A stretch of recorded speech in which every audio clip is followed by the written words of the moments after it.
जय महाराष्ट्र। परवाच्या दिवशी देवेंद्र फडणवीस म्हणतात मी काही उद्धव ठाकरे नाही आणि काल महाराष्ट्र राज्याचा अर्थसंकल्प जाहीर होतो। मला या व्हिडिओच्या मार्फत देवेंद्र फडणवीस आणि समस्त महाराष्ट्राला सांगायचे की कोणीही उद्धव ठाकरे होऊ शकत नाहीत। 2019च्या शपथपत्रामध्ये आदरणीय उद्धवजी ठाकरे साहेबांनी शेतकऱ्यांचं कर्ज माफ करतो असं आपल्या वचननाम्यात लिहिलं आणि सरकार आल्याच्या नंतर सरकार म्हणून सगळ्यात पहिला जो काही निर्णय झाला तो म्हणजे शेतकऱ्यांचं सरसकट 2 लाखापर्यंतचं अगदी बोटाच्या ठशावरती कर्ज माफ। सरकार येऊन हे आत्ताचं 3 महिने झालेत। या सरकारनं निवडणुकीच्या वेळेला शेतकऱ्यांना सांगितलं की आम्ही कर्ज माफ करू, लाडक्या बहिणींना सांगितलं की आम्ही सरकार आल्या आल्या तुम्हाला 2100 रुपये महिना देऊ, परंतु लाडक्या बहिणींना 2100 रुपये आम्ही असं काही म्हटलंच नव्हतं।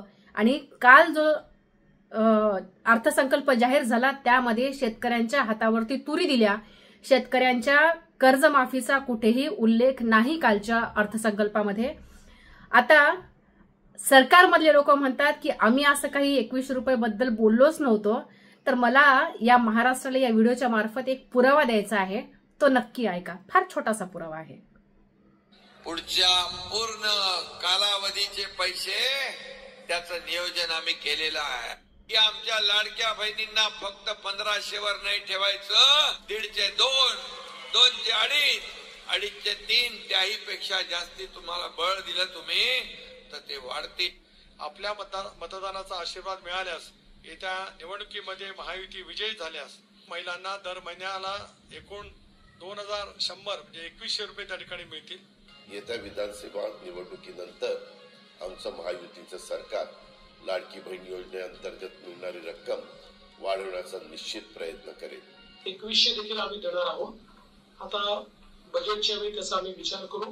जे घोषणा पत्रकामध्ये आम्ही वचन जे दिलेलं आहे लाडक्या बहिणींना त्यापासून कुठेही दूर न हटता त्यांना वचन दिलेला लाभ जो आहे तो आम्ही व्यवस्थित नियोजन करून त्या पद्धतीने आम्ही त्यांना देणार आहोत।